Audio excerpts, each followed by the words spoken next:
ఒకవేళ గాలంటి పిరికి పందని అయితే వీళ్ళు చంపుతారన్నప్పుడు ఎప్పుడో చచ్చిపోతున్నాడు. పోలీసులు కూడా ఎన్కౌంటర్ చేస్తారని తీసుకుపోయారు. కేసులు పెడతారు కదా మీరు ఇట్లా మాట్లాడితే. కేసులు పెట్టి ఎవరి మీద? మీ మీద. కొత్తగానే ఏం కేసులు?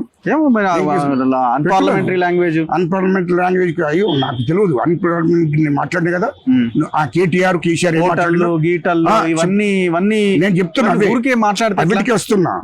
వీళ్ళు ఇక్కడ ఇతర దేశాల్లో పెట్టుబడులు పెట్టాడు. ఎక్కడి నుంచి వచ్చింది? హరీష్ రావు సింగపూర్ లో. అందరు సంపాదించారు, వాళ్ళు సంపాదించారు సార్. అందరు సంపాదించారు, వాళ్ళు సంపాదించారు. ఒక్క నిమిషం. హరీష్ రావు 25,000 కోట్లు సింగపూర్ లో పెట్టాడు. ఆడ కంపెనీ పెట్టాడు. 6 నెలలకోసారి సింగపూర్ వేస్తాడు.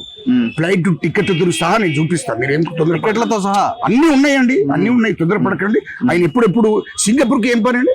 అంతకుముందు 2014 ముందు పోలేదు సింగపూర్? Family visiting. ఎందుకు అంతకుముందు ఎందుకు పోలేదు అంటున్నా. ఇప్పుడు గజ్జలకాంతం ఢిల్లీ పోతున్నాడు, గజ్జలకాంతం గోవా పోతున్నాడు, గజ్జలకాంతం బెంగళూరు వేయండు, గజ్జలకాంతం ముంబై వేయండు. నేను 2008 నుంచే పోతున్నా. గజ్జలకాంతం కొత్తగా ఏదో మహిళా కవితను కూడా తిరుగుతున్నారు మీరు. అదేనండి చెప్తున్నా. ఇవన్నీ ఆస్తులు ఎక్కడి నుండి వచ్చినాయి? హైదరాబాద్ చుట్టూ ఈ ధరణి ఎందుకు తీసుకొచ్చాడండి? ధరణి ఎందుకు తీసుకొచ్చాడు? హైదరాబాద్ చుట్టూ 30,000 ఎకరాల భూమి నిజాం వంశస్థులకు సంబంధించిన భూమి. ఆ నిజాం వంశస్థులకు సంబంధించిన ఏదైతే 30,000 ఎకరాల భూమి ఉన్నదో దాన్ని మొత్తం దానికోసమే ధరణి తీసుకొచ్చాడు ఈయన. ఆ ధరణి తీసుకొచ్చి ఆ 30,000 ఎకరాల భూమిని కేసీఆర్ బినామీ, కేటీఆర్ బినామీ, హరీష్ రావు బినామీ, కవిత బినామీ. ఎక్కడిదా భూమి ఎంత?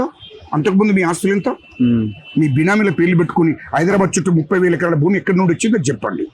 తర్వాత ఇదే కేసీఆర్ దగ్గర ఫామ్ హౌస్ ఉన్నది కదా 60 ఎకరాల భూమి. ఎప్పుడు నేను పోయినండి 60 ఎకరాల భూమి 2012లో.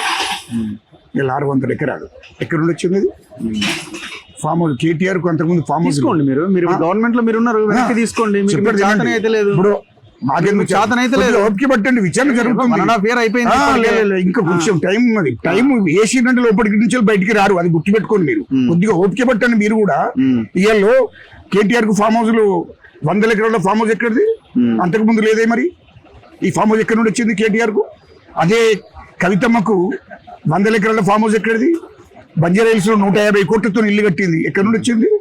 దాంట్లో ఆమె తాగే కప్పు కూడా ఇక్కడిది కాదు, ఆస్ట్రేలియాది. ఇప్పుడు మీరు వాళ్ళ అధికారంలో ఉన్నప్పుడు మీరు ఈ క్వశ్చన్ చేసి ఉంటే, ఈ బూతులు మాట్లాడంటే మిమ్మల్ని ఉరికంబం ఎక్కించలేము. కాబట్టి ఆయన ఇవన్నీ ఎక్కడి నుండి వచ్చినాయి అంటున్నా. ఇవాళ కేటీఆర్ అక్కడ ఇల్లు కట్టిండు 5 అంతస్తులు, 500 కోట్లతో కట్టినావు. అందులో ఒక చిన్న టీ కప్పు కూడా, స్టూల్ కూడా ఇక్కడిది కాదు, అంత బయట దేశం నుంచి ఇప్పించాడు. ఇంత డబ్బు ఎక్కడి నుండి వచ్చిందని అడుగుతున్నా. అది ప్రజలకు చెప్పాలి కదా ఎక్కడి నుండి వచ్చింది.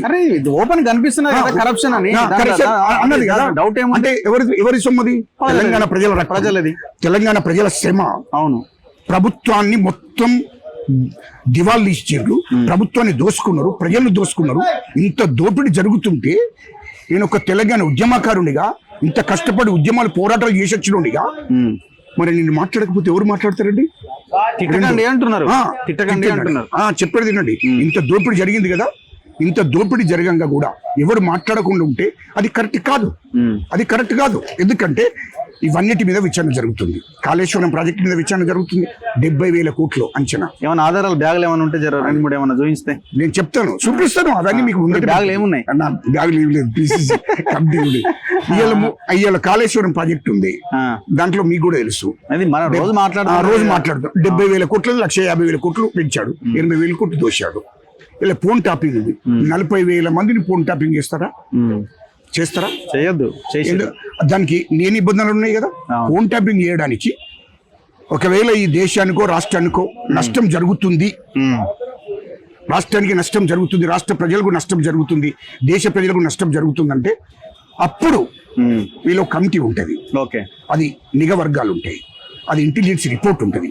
దాని ఆధారంగా దేశ పార్లమెంట్ అంటే కేంద్ర హోంశాఖ ఇన్ఫర్మేషన్ ఇస్తారు. ఈయనకన్నా ముందే వాళ్ళు ఇన్ఫర్మేషన్ ఇస్తారు. నిఘా వర్గాలు, ఇంటెలిజెన్స్ వాళ్ళు రిపోర్ట్ చేస్తారు.